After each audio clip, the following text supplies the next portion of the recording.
Not referencing Vanilla Ice. In fact, you can pretty much just take that to the bank. If you're wondering, is this a reference to Vanilla Ice? The answer is no. I mean, yes, but The intent. I'm not. That was not my intention. You can trust that. Okay. Expectation. Recall that a random variable is a function that maps from the sample space to the real numbers. Okay? Random variables are the arguments of probability mass functions and probability density functions, just like we've seen. So kind of like reviewing here, these are the ideas that we've just gone over. The expected value or expectation of a random variable is akin to its average value and depends on its probability mass function or probability density function. The expected value of a random variable is denoted with these brackets, like this, these angle brackets, or with E of x. And this should have been capital X. I tend to use this E because it leads one to say expectation because it's an E. There are two definitions of the expectation, one for a discrete random variable and the other for a continuous random variable. Before we define them, however, it is useful to predefine the most fundamental property of a random variable, its mean. Okay? So the mean of a random variable, which we denote mx, m sub x, is equal to E of x, the expected value of x. So that gives us an intuition, because we all have an intuition for what the mean is of a random variable. So now we have an expectation for what the expectation is. Right? So now we're going to define it. I know. I wasn't expecting. Aha!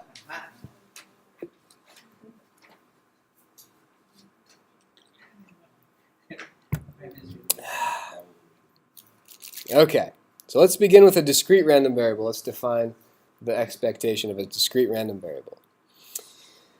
Let k be a discrete random variable and f its probability mass function. The expected value of k is defined as the sum, and then this notation means for all k. So for all k, you sum up the product of k and the function, the probability mass function evaluated at k.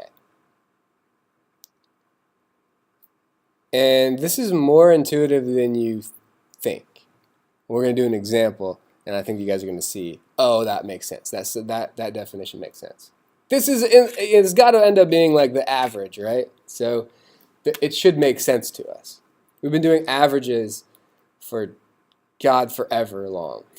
You guys have been doing averages since you were like, I don't even know, just a few weeks old, I think. Yeah. Since I figured out how many pieces of broccoli I had to eat to get the correct number of cookies to make it worth it, yeah. There you go. So when you started to eat the broccoli, you had an expectation for... I had a hope. There was no expectations there. I just taught myself to like broccoli. Sounds like your parents were very mean. No, they were very smart. So given a discrete random variable k with this probability mass function, which should look familiar, we did it last time too. We used this probability mass function. So we want to know what its mean is. So we know that the mean is just the expectation or expected value of the random variable, so we need to just plug it into the definition, right? So we are going to have, I apologize for this. The labeling is incorrect here. This should be 1. This should be 2. and this should be 3. Ignore all of these labels. Okay, 1, 2, and 3. Because it makes the math easier. 1, 5, 2, 10, 3, 15. Yes. And we'll call this one just Karen.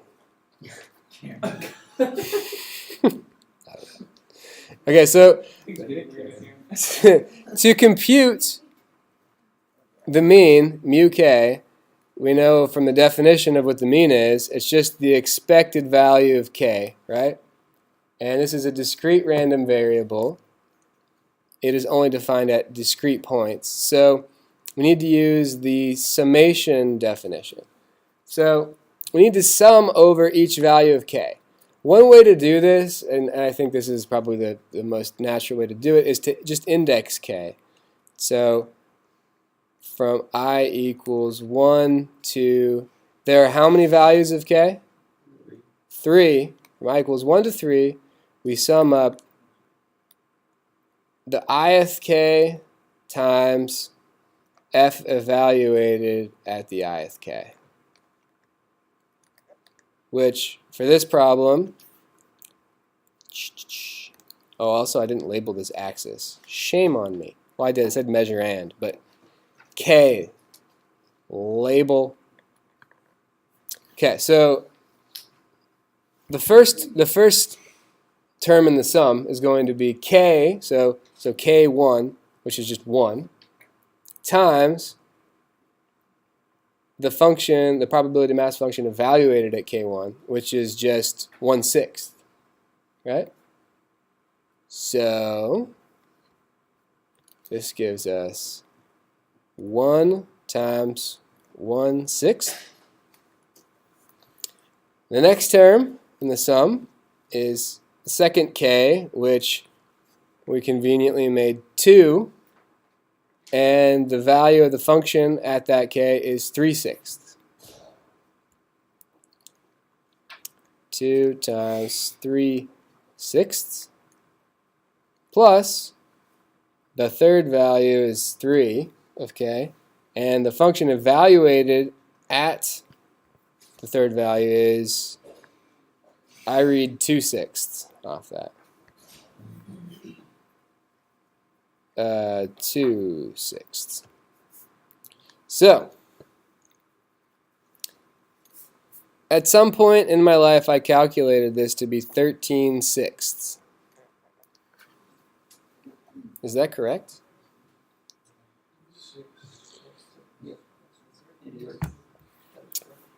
Sweet. So that is if we wanted to write it as a, what do they call this, a mixed fraction? 2 1/6? 2 1/6. So that's like somewhere like, yeah, right?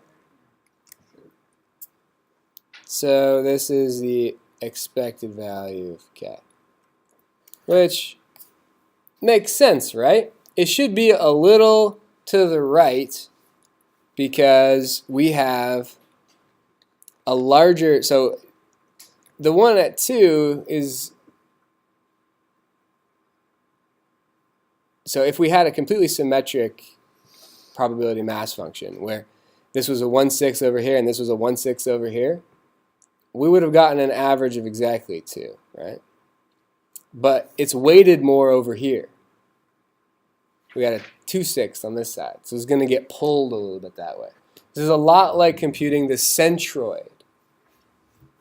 You guys remember doing that? Yeah. Oh man. So is it the peak of the Gaussian distribution? Did you do anything? For a Gaussian distribution, so we're literally going to do that for our next example. So I'll wait. Let's wait and talk the Gaussian distribution in just a moment. Okay. So in this case, we don't have a Gaussian, and we ended up with the expected values over here, which is of course the mean, mu k. And I argue that if you guys had if I just like dropped this on your lap and I hadn't given you any definitions, I'd be like, compute the mean of this function. You guys probably would have got this. just like intuiting your way through it. So it's also, you guys might have seen this called like the weighted average or the weighted mean. You guys have done this problem before, but like a different form. Okay. Great.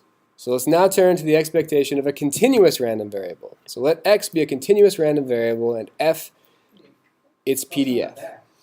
Why are they double-sided? Right? No. You guys didn't notice that?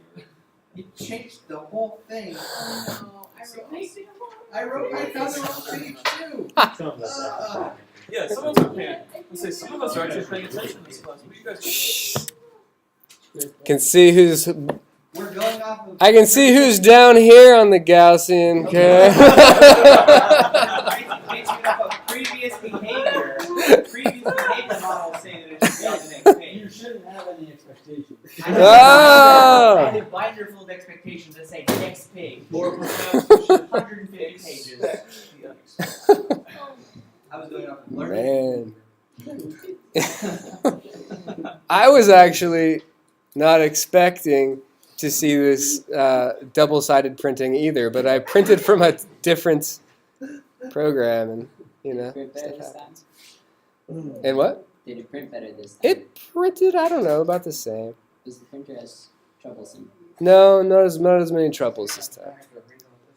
Okay, so let x be this continuous random variable and f its PDF. The expected value of this continuous random variable x is this integral.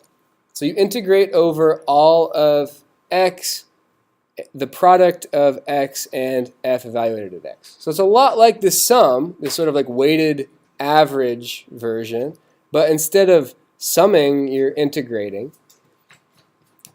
And that's really the only difference. So, given a continuous random variable x with Gaussian PDF f, what is the expected value of x? So I plotted it. It looks, Gaussian looks like this, right? Yeah. So let's compute it, but we're expecting it to be the middle value, right? So we'll see. So let's see. We have this one actually involves real computing of things, not just easy fractions. So compute from the definition. What definition? Definition of the expectation of x. So the expected value of x is, from the definition, the integral from negative infinity to positive infinity of x f of x dx, right? Literally right there.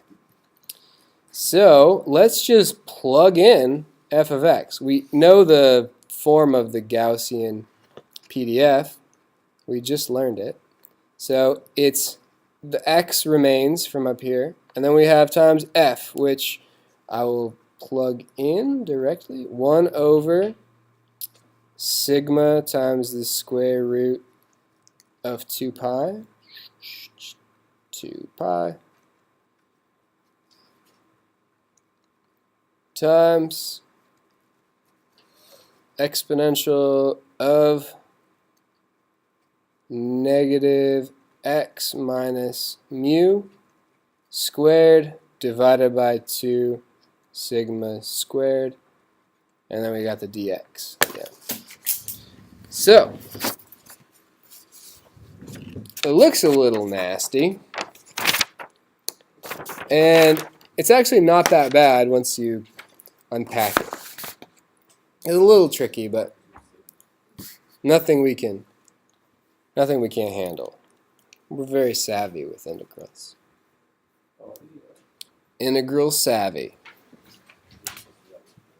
I'm sure that was a big hit at those Halloween parties, right? Being integral savvy. Savvy? Also savvy. Please don't go that direction. John always talks about being math savvy at bars. Yeah, he doesn't. Yeah, yeah, beautiful as well, with the stress cream bands. Yeah. Yeah, good.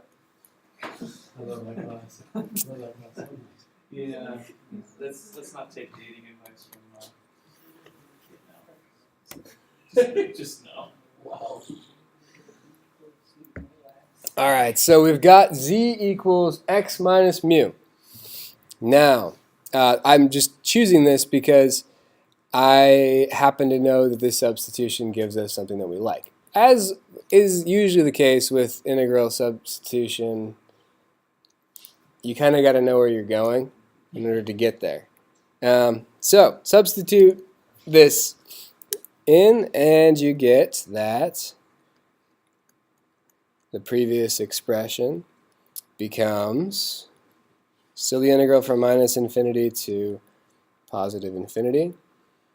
X becomes z plus mu, and we still have our 1 over sigma square root of 2 pi. That didn't change. We still have our exp, and then we've got, now instead of having this term in there, we have negative z squared divided by 2 sigma squared. And now instead of dx, we have dz. Okay, so although it doesn't seem like it's really going to help much, let's just go ahead and write the two integrals that we can write from distributing through this sum. So let's write, we're going to take the mu term and factor it out. We have to leave the z term in. Mu is a constant in this. So let's write the first one as the integral from minus infinity to infinity of z times 1 over sigma square root of 2 pi exp negative z squared over 2 sigma squared dz. Clearly we're almost there, right? Plus the other term is the integral, well, I'm going to factor out mu. You don't have to, but pull mu out because it's a constant in the integral. From negative infinity to positive infinity of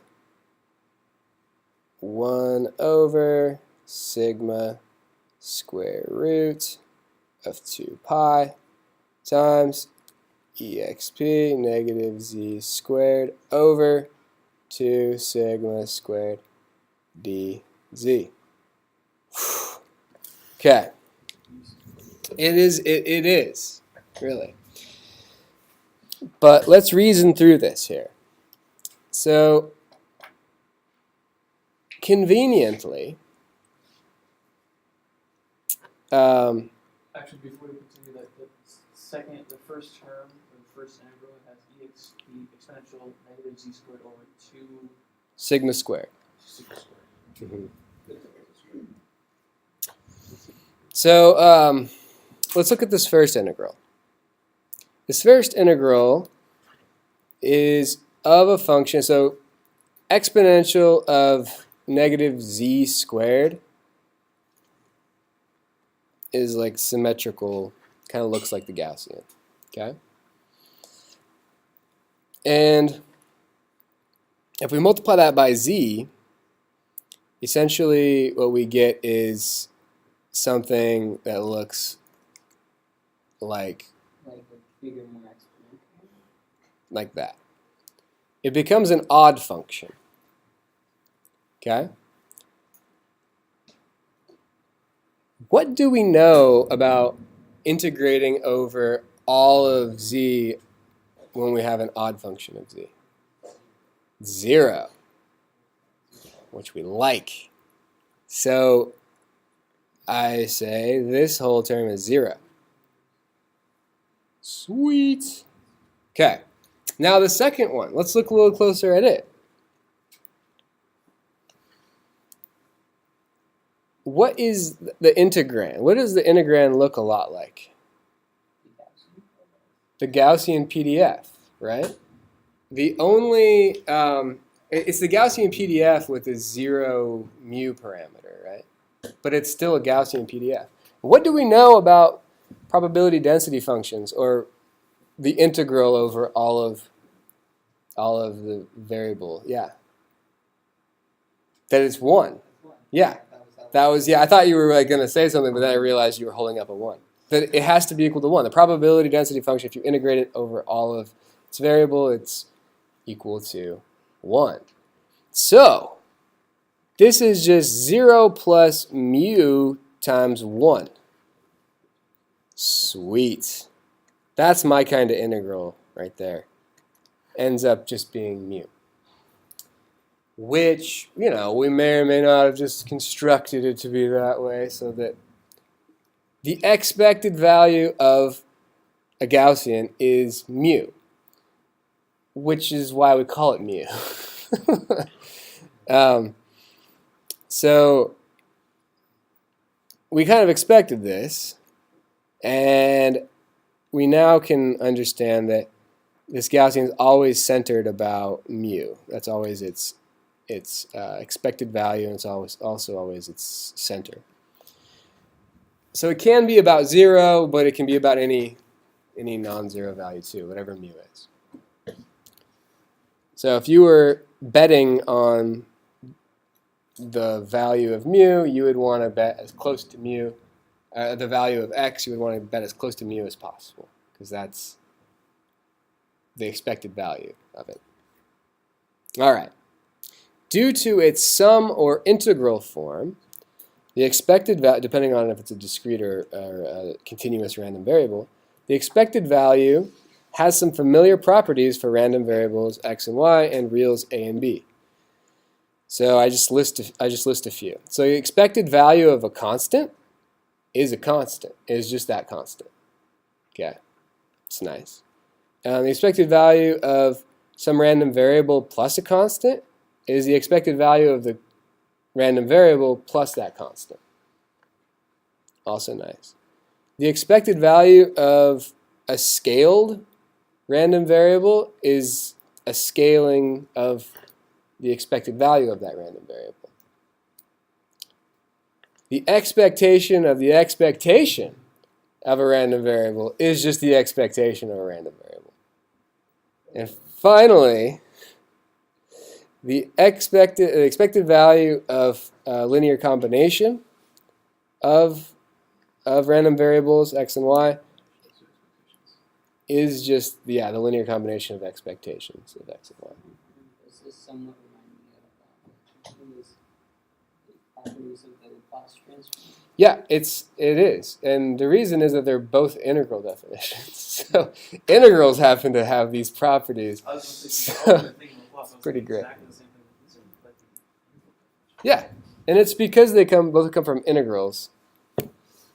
Yeah, which is it's convenient. So they're familiar properties. So like the stuff that you kind of wanted to be true of the expectation are true. The familiar properties are true. All right. So any questions on that? I wanted to do central moments today, but I don't think we're gonna have time. Next time you might want to print packets individually, because like half of it, like a third of one list, each of the lessons is on this one. Like I have 2 for 4.9 on this one, then 1 for 4.9 on this one, 1 for 4.10 on this one, the rest is 4.10 on this one. I feel like maybe you got the wrong ones. No, they're all. One page So pretty good. spans 2 lessons at one point, but Keep it in order. Inside dimension. if you just flip the paper over, you change lessons. Oh, so what you're saying is the front side of one is one lesson and the other side is another lesson. Yeah. It's just like a book. So it'll be fine. Yeah, I didn't intend to do it. I know you guys kind of like it one-sided printed. But. No, I like I just don't know how to do it. Just like Oh, yeah. So there's one app that allows. You can just select print both sides of paper. What do you mean? Oh, I have a really bad joke, and I'm not gonna say it. Like really? I'm gonna shut the recording off and then I'll say it.